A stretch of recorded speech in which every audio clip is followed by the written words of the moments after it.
अस्सलाम वालेकुम एवरीवन, कैसे हैं आप सब। Hope you are doing well. आज के हमारी न्यू वीडियो में आप लोग हैं बोलते हैं वेलकम। वीडियो को स्टार्ट करने से पहले जो लोग मेरे चैनल पर नए हैं, जिन्होंने चैनल को अभी तक सब्सक्राइब नहीं किया, चैनल को सब्सक्राइब करें, साथ ही बेल बटन न्यूज़ दबा के ऑल पे कर दें। वीडियो को लाइक करें, शेयर करें, प्यारा सा कमेंट करके अपनी राय दें। आप लोग को हमारी वीडियो कैसी लगती है। रेगुलर बेस पर हम कोई ना कोई स्टोरी सुनते, कोई ना कोई बयान सुनते, कोई ना कोई सीरीज़ देखते, फिर कोई ना कोई नई चीज़ पर हम रिएक्शन करते। आज की वीडियो पर हम देखने वाले हैं उमर सीरीज़ एपिसोड नंबर 26।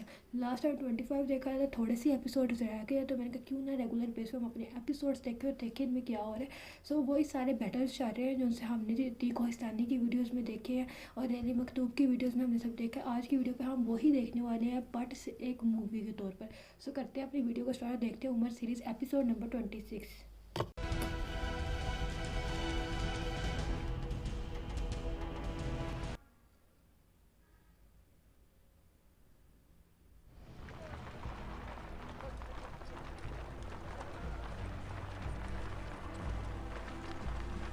ये जंग स्टार्ट होने लगी है।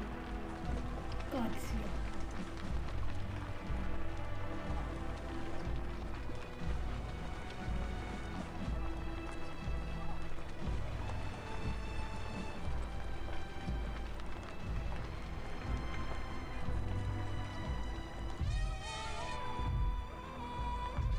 वापस वही वाइट वाला।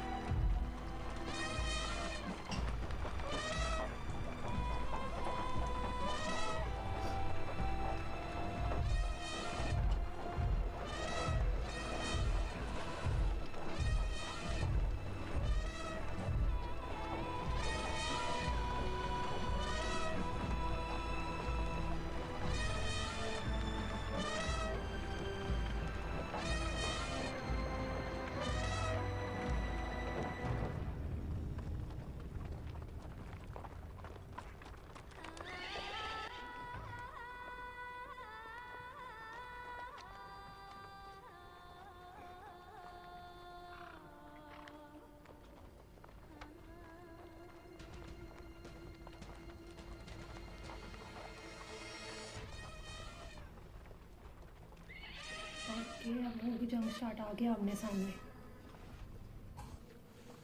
जंग सिर्फ सरहद के किनारों पर ही होनी चाहिए, ओके। जो अरब की ज़मीन के भी पास हो और फारस की ज़मीन भी वहाँ से दूर ना हो।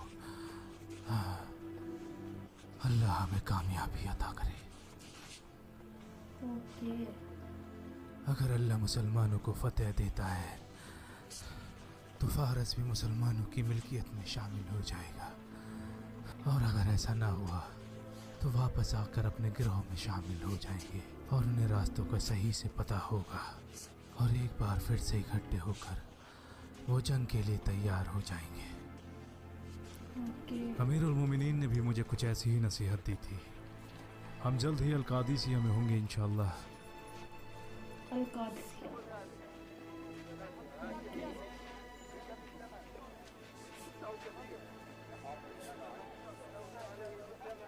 या उमर, मैं आपको तब से जानती हूँ जब से लोग आपको उमेर कहकर बुलाते थे और आप बच्चों को अपनी छड़ी से डराया करते थे। और वो वक्त भी दूर नहीं था जब लोग आपको उमर बुलाने लगे। फिर वो वक्त भी आया जब आप बन गए थे अमीरुल मोमिनीन। तो अल्लाह ही अपने काम में अल्लाह का खौफ रखो। जिसके दिल में कयामत का खौफ रहता है वो खुद को बुरी चीजों से दूर रखता है, और जिसे मौत का खौफ होता है वो हर गलत चीज से परहेज रखता आप है। अमीरुल मोमिनीन पर इतना सख्त क्यों हो रही हैं? रहने दो, रहने दो। आप नहीं जानते ये कौन है। ये खौला बिन्त तालिबा है, जिनकी बात अल्लाह अर्श पर भी सुन लेता है, तो फिर भला उमर कैसे न सुनेगा। और अल्लाह ने इनके लिए कहा, ऐ पैगंबर, जिस औरत ने आपसे अपने खाबिन के बारे में बात की, हमने उसकी बात सुन ली है। ये एक मिस्कीन औरत है जिसने अपने खाविन का, अपने घर का और अपने बच्चों का बड़े अच्छे से ख्याल रखा। अब चूंकि इसकी ज्यादातर जिंदगी इसी काम में गुजर चुकी है, इसका आदमी इसे छोड़ना चाहता है और तलाक दे रहा है, जबकि इसने तो कोई गलती भी नहीं की। आपका मर्तबा लोगों में ऐसा है जैसे एक बाप का अपने बच्चों के लिए होता है। तो क्या ये इन हालातों में अपने भाई के पास लौट जाए जिसके ऊपर खुद अपने खानदान को पालने की जिम्मेदारी है?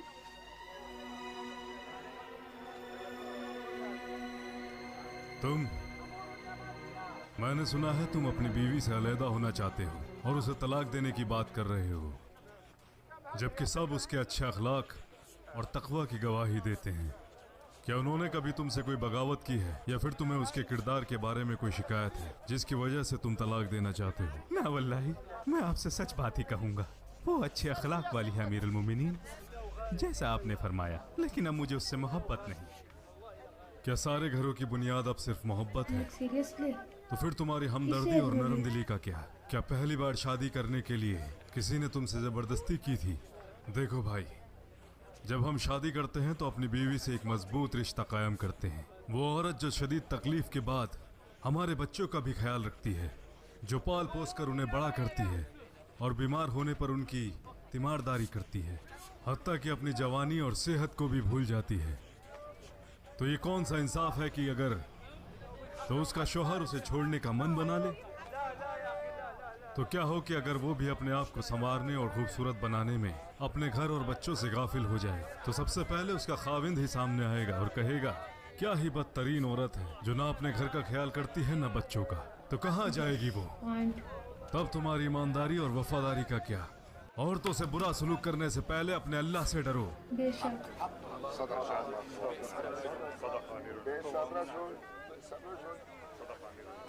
और तुम, कोई तुम्हारी बहन के लिए रिश्ता लेकर आया था और अच्छा जहेज भी दे रहा था। वो इंसान अच्छे किरदार, अखलाक और रसूख वाला था और मैंने सुना है तुम्हारी बहन भी इस पर राजी थी। तो भला तुमने इनकार क्यों किया? या अमीरुल मोमिनीन, वो इंसान हमारी बराबरी का नहीं। हम तो कुरैश से हैं, माशरे में हमारी ऊंची हैसियत है। वो इंसान हमारी बराबरी का नहीं। उसका अच्छा मकाम है दुनिया और आखिरत में। दुनिया के लिए उसके अमाल हैं और आखिरत के लिए उसका तकवा है। इस शादी को कबूल करो, इस शादी को कबूल करो, क्योंकि तुम्हारी बहन की भी यही पसंद है। हम सब आदम की औलाद हैं और आदम को मिट्टी से बनाया गया है। बेहतर किरदार का पैमाना है तकवा। जरा रुको, कुरैश की बात की तो मुझे कुछ बात याद आ गई है। जो कोई भी कुरैश से है वो मेरी बात सुने और दूसरों को भी ये बात बताए। मुझे पता चला है तुम लोगों ने अपने गिरोह बनाए हैं, उन लोगों के साथ जो तुम्हारे रिश्तेदार और दोस्त हैं। फिर लोग कहेंगे कि ये फला गिरोह उसका है और फला गिरोह उसका, और ये उसका दोस्त है और उसका रिश्तेदार, और हर कोई अपने गिरोह के साथ रहना चाहता है। मुझे डर है कि अगर ये सिलसिला जारी रहा तो इससे लोग मुख्तलिफ फिरकों और हिस्सों में तकसीम होकर रह जाएंगे और जो कुछ भी उनके पास है वो उसी में खुश हैं।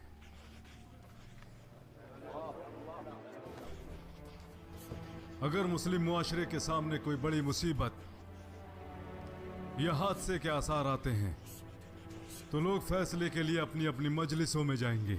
ओ अल्लाह, ये जल्दी ही आपको आपके अकीदे से, आपको आपकी इज्जत से, आपको आपके इत्तेहाद से कमजोर कर देंगे और हमारी आने वाली नस्लें कहेंगी कि ये राय फला फला गिरोह की है, और फिर इस्लाम टुकड़ों और फिरकों में बंटकर रह जाएगा। फिर वो दिन दूर नहीं जब एक गिरोह को मुआशरे में अफजल समझ लिया जाएगा और लोग वापस जाहिलियत के दौर में चले जाएंगे।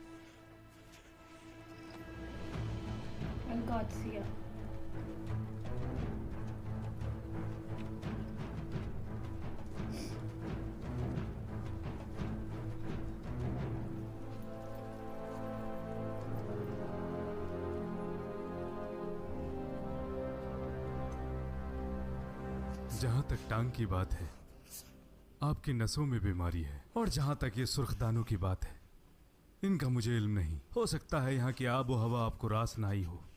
वजह जरूरी नहीं, बस मुझे इसका इलाज चाहिए। दुश्मन इतने करीब आ चुके हैं और मैं इन हालातों में हूँ, ना तो मैं चल सकता हूँ और ना दूसरी तरफ मुड़ सकता हूँ और ना मैं सवारी कर सकता हूँ। मुझसे जो बन पड़ा मैंने किया, लेकिन ईमानदारी से कहूं तो मेरे पास इसका कोई इलाज नहीं, और अगर होता भी तो रातों रात मैं आपको ठीक नहीं कर सकता था।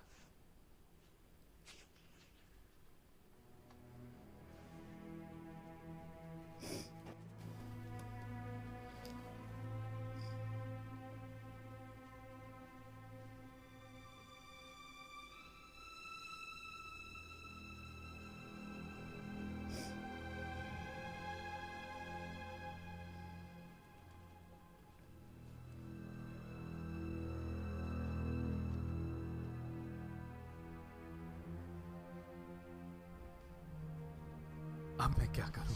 मैं कैसे दुश्मनों का सामना करूंगा? बेहतर होगा आप महल में ही रुके और सिपाहियों में से अपने लिए किसी को चुन ले। आप यहाँ से हुक्म करेंगे और वो वहाँ से हुक्म की तकलीफ करेगा।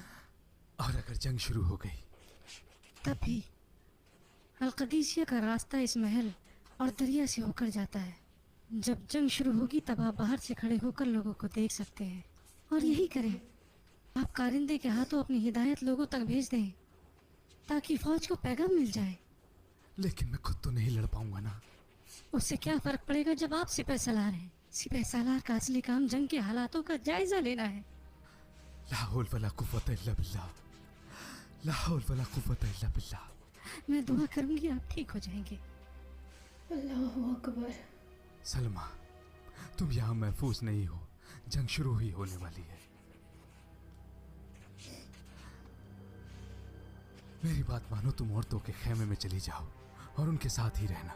वल्लाही मैं ऐसा नहीं करूंगी। अगर कुछ फारसी हमें ढूंढने यहाँ आए तो मैं आखिरी सांस तक उनसे लड़ूंगी। अल्लाह आपको जल्दी शिफा अता फरमाए सैयदी। अंदर आ जाओ अलखंसा। आप क्यों खेमे से बाहर आ गई? अपने बेटे को देखने आई हूँ। आपकी बीमारी का पता चला तो सोचा एक बार आपसे मिलते चलूं और देखूं कि सलमा को किसी चीज़ की ज़रूरत तो नहीं, आपका ख्याल रखने में। अल्लाह आपको खुश रखे। आप मेरे लिए दुआ करना अलखंसा।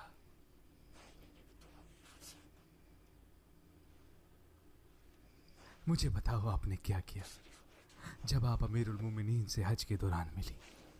उमर, वल्लाही मैंने ऐसा इंसान अपनी ज़िंदगी में नहीं देखा। मैंने लोगों को कहते सुना कि वो बहुत सख्त है। मैं उनसे मिलने से डरती थी और मैंने ऐसा किया जैसा आप जानते हैं।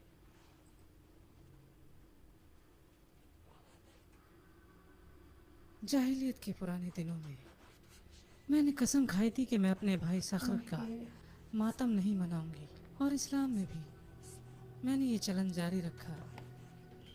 अपने सर के बाल हटाकर सखर के जूतों को अपने गले में डाला।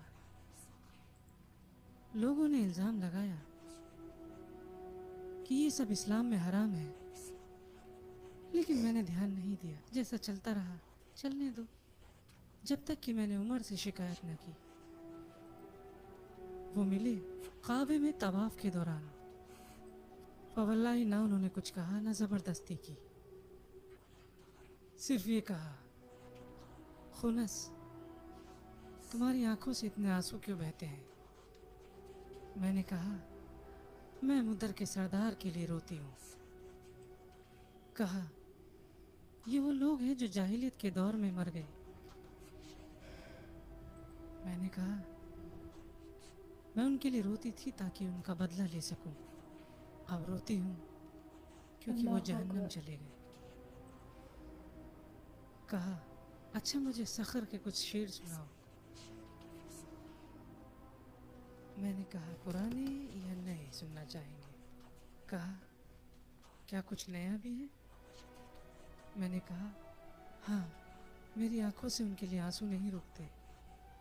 कहा, तो फिर नया ही सुना दो। जब मैं उन्हें सुनाने लगी तो अपने भाई ज़ैद इब्न अल-खत्ताब को याद करके रोने लगे, जो यमामा में शहीद हो गए थे। तब वो लोगों की तरफ रुजू हुए और कहा, इन्हें अकेला छोड़ दो, ये अपनी सारी ज़िंदगी दुखी रहने वाली है। लोग हमेशा अपनों के लिए रोते हैं। मैंने कभी ऐसा नेक इंसान नहीं देखा जैसे उमर है।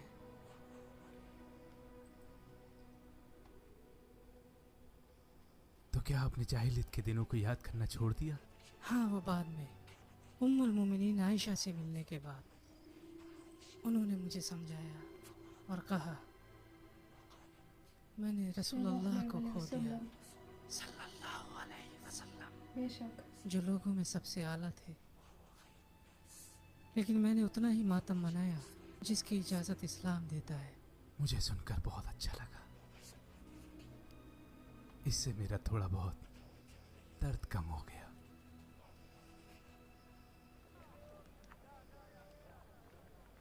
अरबों की मदीना में रिहाइश से यहाँ की तादाद बढ़ चली है।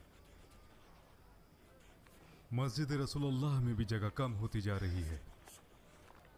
मुझे लगता है इसका दायरा बढ़ाने के लिए इसको दोबारा तामीर करना पड़ेगा ताकि इसे मजबूती फराम हो सके और बारिश से भी बचाया जा सके।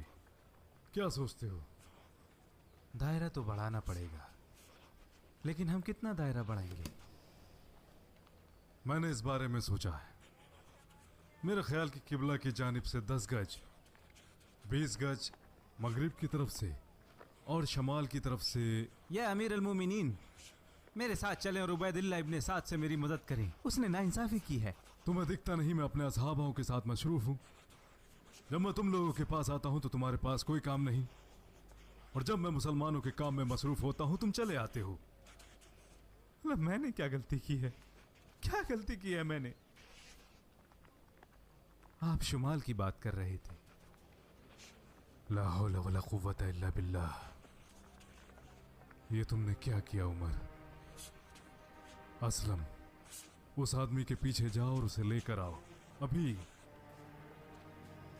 ला हौला वला कुव्वता इल्ला बिल्लाह। ला हौला वला कुव्वता इल्ला बिल्लाह।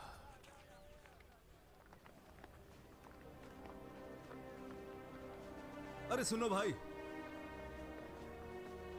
चलो, अमीरुल मोमिनीन ने आपको बुलाया है।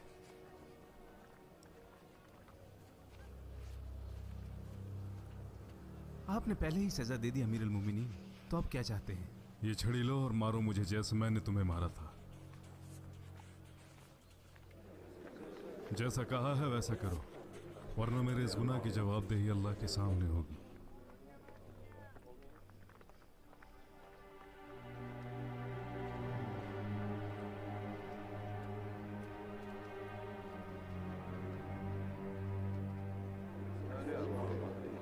ना अमीरुल मोमिनीन, मैं इसको आप पर और अल्लाह पर छोड़ता हूँ। ऐसे नहीं, या तो आप इसे अल्लाह पर छोड़ दें उनका सवाब हासिल करने के लिए, या मुझे वापस कर दें जैसा कि मैंने किया। मैं इसे अल्लाह पर छोड़ता हूँ, आपको माफ किया। अल्लाह तुम्हारे गुनाह माफ करे।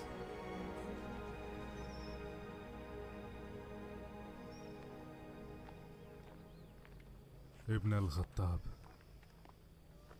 तुम एक अच्छे इंसान थे और अल्लाह ने तुम्हें मुकाम दिया। तबाह होने वाले थे, अल्लाह ने तुम्हें रास्ता दिखाया। सताए गए मगर अल्लाह ने तुम्हें ताकत दी। उसने मुआशरे पर तुम्हें रहनुमाई दी। फिर एक इंसान शिकायत लेकर आया और तुमने उसे मारा। अल्लाह को क्या जवाब दोगे जब वो पूछेगा? ऐ मेरे रब, उमर तबाह हो जाएगा अगर तूने माफ ना किया। बस करें उमर, उस इंसान के साथ आप अच्छे से पेश आए और उसने आपको माफ भी कर दिया। अल्लाह आपको और उसे माफ करे। लेकिन मैंने खुद को माफ नहीं किया। मैं तब तक नरम था जब तक ये नहीं कहा गया कि उमर सख्त ना होंगे, और मैं तब तक सख्त हूं जब तक ये ना कहा जाए कि उमर अब नरम ना होंगे। मैं क्या कर सकता हूं?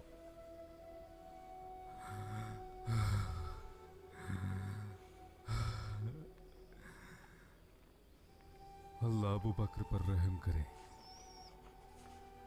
अल्लाह अबू बकर पर रहम करे। मैं पहले ही ठीक था। अल्लाह, मैं यहाँ से पाक और साफ दामन निकलूं, ना कुछ मेरे खिलाफ हो और ना हक में।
मुसलमानों तैयार हो जाओ और सब्र रखो। शहादत और जन्नत तुम्हारा इंतजार कर रही है।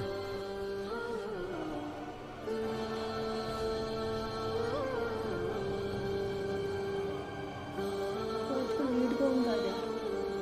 Where is leader?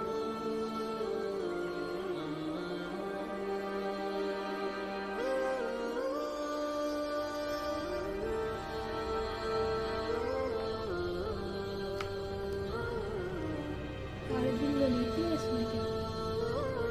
अरे ये मेंबर थे शायद।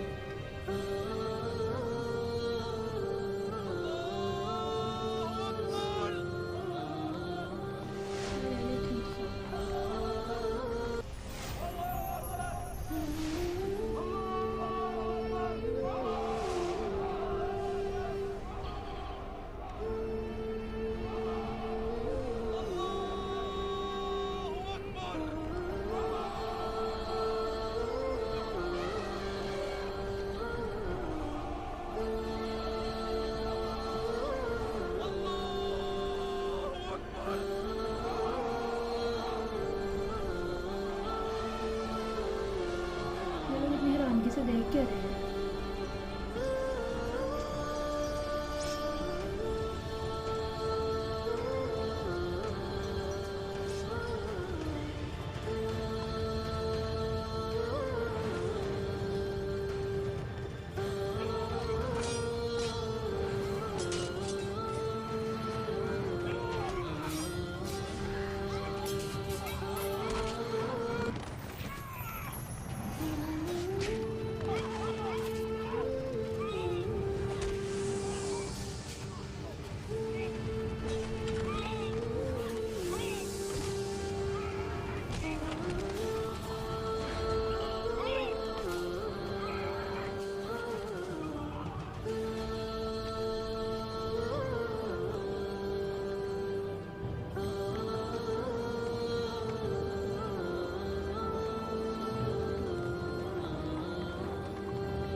लड़ेंगे क्या?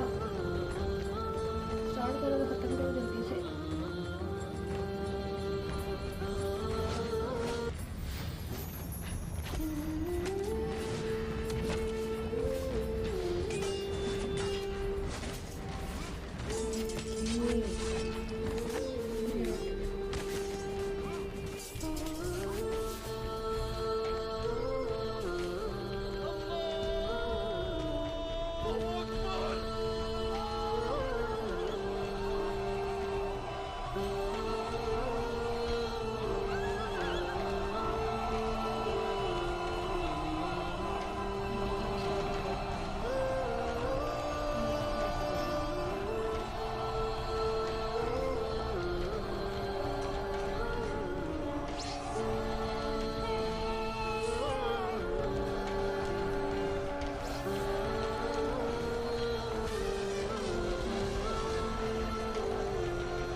इसकी आंखों में लग रहे हैं तीर या तलवार जो भी है, फिर इसके इसीलिए वो कहते हैं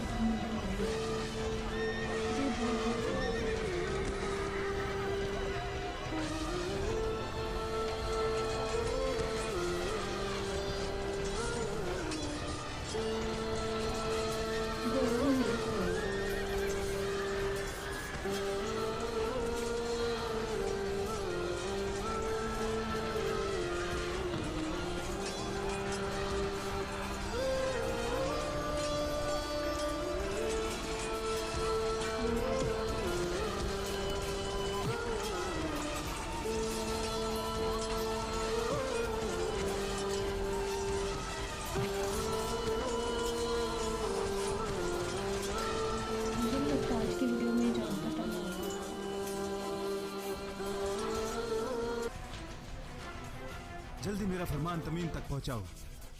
असद हाथियों के बेहद करीब हैं, उन्हें फौरन वहां से निकालने में मदद करें।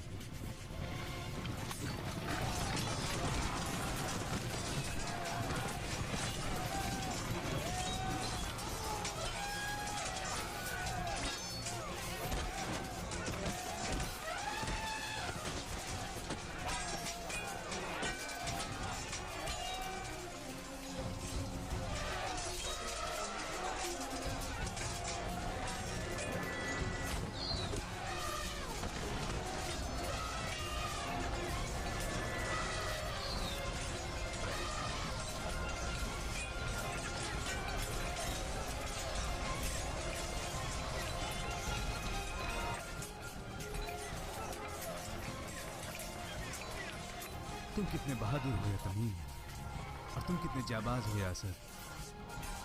बहुत इनकी हिम्मत है कि इन्होंने इतने बड़े हाथियों के लश्कर के दौरान इन्होंने जंग लड़ी है। बहुत हिम्मत है। इन हाथियों को देखो तो बंदा वैसे हिल जाए, कितने डरावने हैं।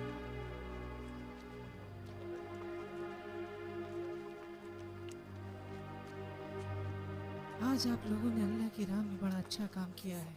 कल खुद को हलाक ना होने देना। ना जंग इन नेक्स्ट डे पे अब जाएगी होगी। जब तुम लोग कल की सुबह देखो तो अपने दुश्मनों का अच्छे से जायजा करना और अल्लाह से मदद मांगना दुश्मनों के खिलाफ। जब जंग अपने शबाब पर हो तो तुम भी शिद्दत से डट जाना और उनके बहादुर सिपाहियों से मुकाबला करना। ये हमें बड़ी फतह और शोहरत देगा।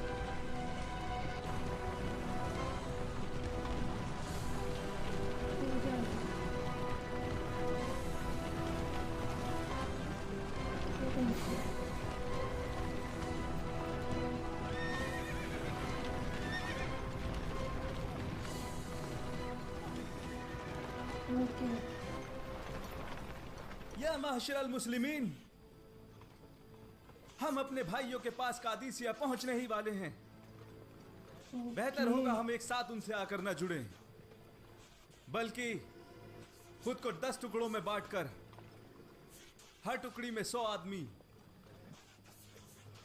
और दूसरी टुकड़ी तब जाएगी जब पहली आंखों से दूर हो जाए। ग्रेट। ताकि दोनों को ये लगे कि बहुत बड़ी और तेजी से मदद पहुंच रही है। तब मुसलमानों का मुस्तकबिल मजबूत होगा और फारसियों का कमजोर पड़ जाएगा।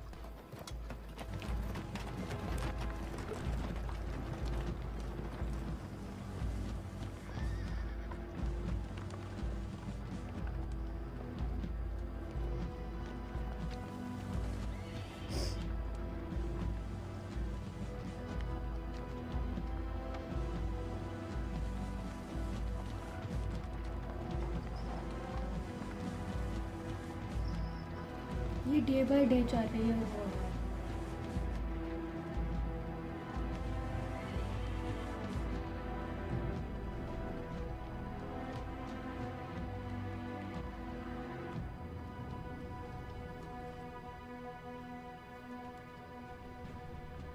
इनके हाथी कहाँ चले गए? शायद उन पर हौदा लगाने के लिए ले गए हैं। उनके बिना हाथियों का कोई काम नहीं। अल्हम्दुलिल्लाह, अल्हम्दुलिल्लाह।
या माशरल इस्लाम, मैं तुम्हारा भाई अलकाका इब्न अम्र तमीमी से हूं। सब्र और रिजाल रखें, शाम से भारी तादाद में मदद पहुंचने ही वाली है। हम तो महज पहली ही टुकड़ी हैं। हमारे पीछे हजारों लोग हैं हिशाम इब्न उतबा के साथ।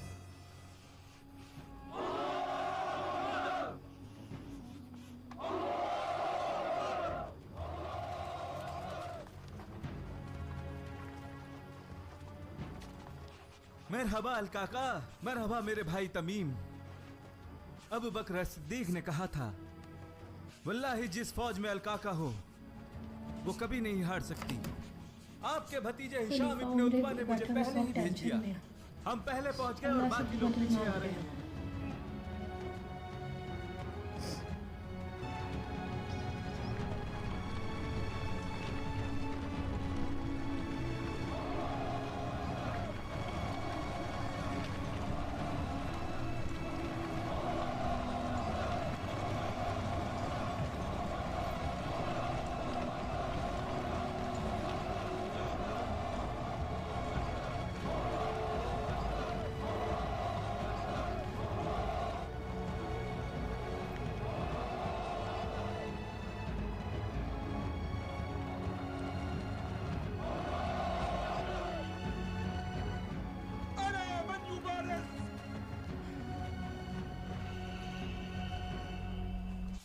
कौन है जो मुकाबला करेगा?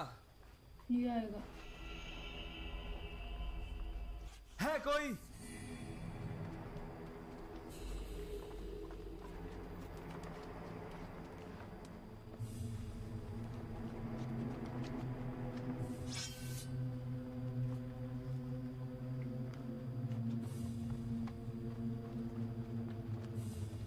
क्या नाम है?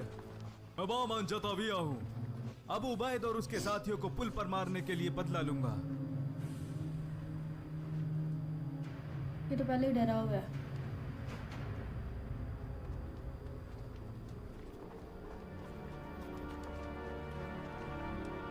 क्या होता है देखते हैं।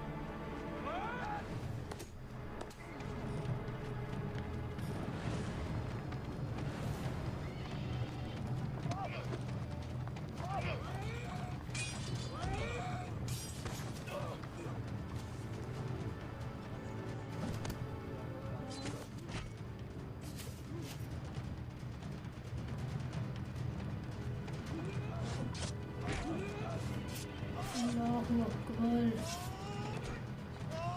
क्या ये बच गया?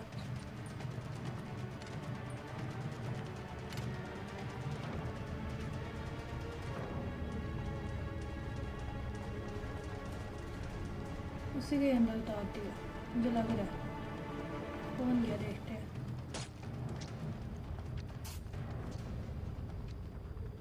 यस उसी को ही लोग मारती है।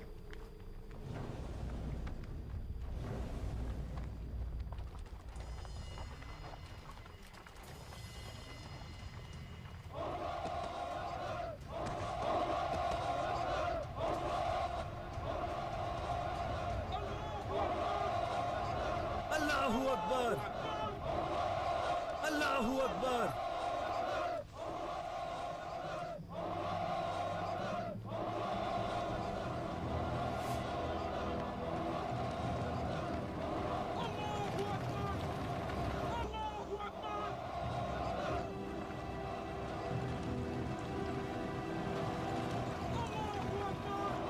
ये आएगा।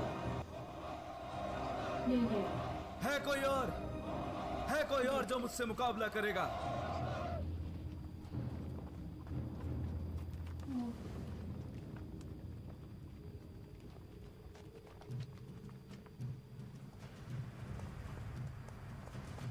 अच्छा 2 बंदे आ रहे हैं।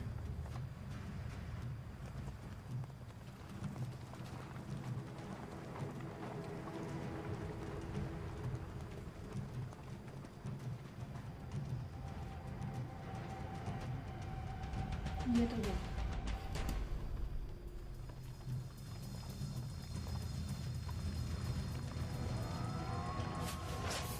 नेक्स्ट।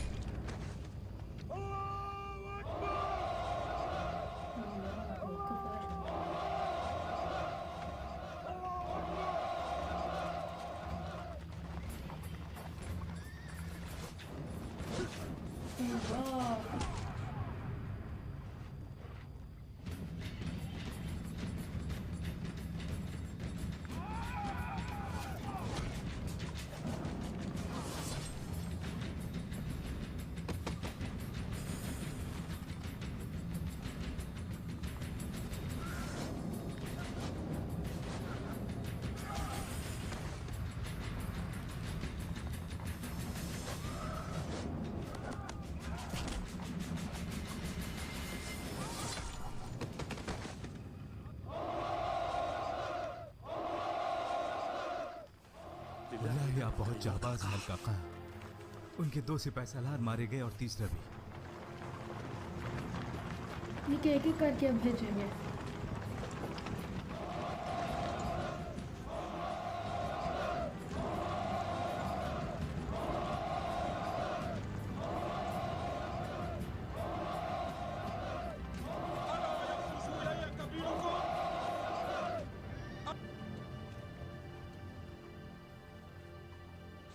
क्या तुम्हारा अमीर बाहर नहीं आएगा? या तुम्हारे पास कोई अमीर नहीं बचा? ओके।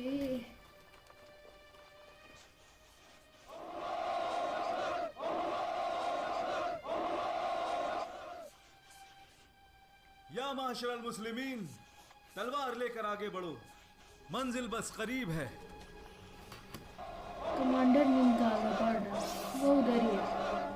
दोबारा जंग स्टार्ट। देखते कब तक खत्म होती है। नेक्स्ट एपिसोड में चलेगा इसका फाइनल रिजल्ट के।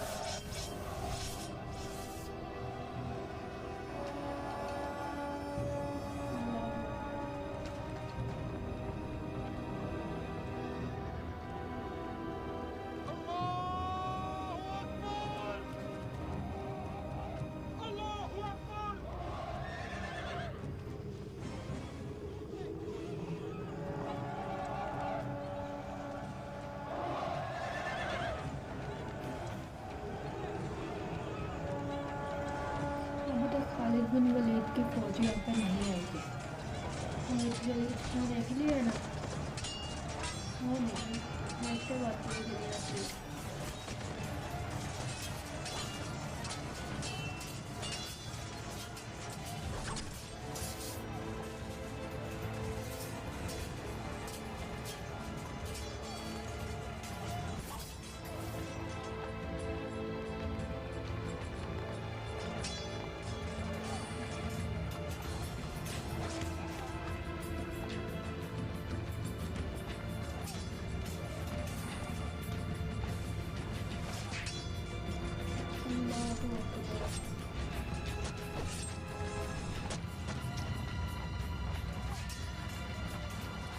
वीडियो ये भी होती है ख़त्म।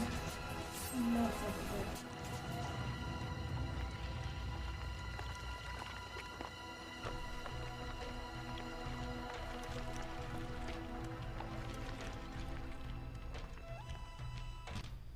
सो जी फ्रेंड्स, ये थी हमारी आज की, जिसमें हमने उमर सीरीज़ एपिसोड नंबर 26 देखा, जिसमें हमने जंग कादसिया को देखे।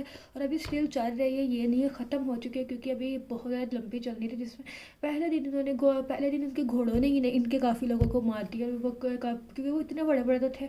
तो फिर सेकंड डे भी हुई, फिर थर्ड डे भी हुई, और इस तक काफ़ी दिन ये जंग चली थी। और जिसमें इनके जो घोड़े कह रही हूँ, इनके यहाँ जो हाथी जो थे वो बहुत ताकतवर थे इनके, और वो ऐड थी एंड वो रेगुलर बेस पे जंग कर करके थक गए थे।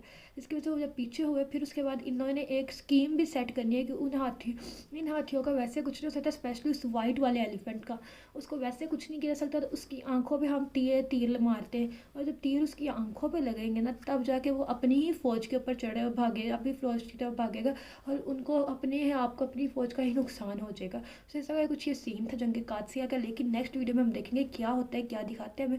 और आज की वीडियो में हमने जंग कादसिया देखा है, हज़रत उमर इब्ने खत्ताब की से थोड़ा सा पार्ट इन्होंने दिखाया, बाकी सारा जंग कादसिया का दिखाया। मुझे उम्मीद है आपको वीडियो अच्छी लगी होगी। अगर वीडियो अच्छी लगे तो लाइक करना, शेयर करना, चैनल को सब्सक्राइब करना। अपना ख्याल रखिएगा, हम मिलेंगे आपसे नेक्स्ट वीडियो। तब तक के लिए बाय बाय, अल्लाह हाफिज़।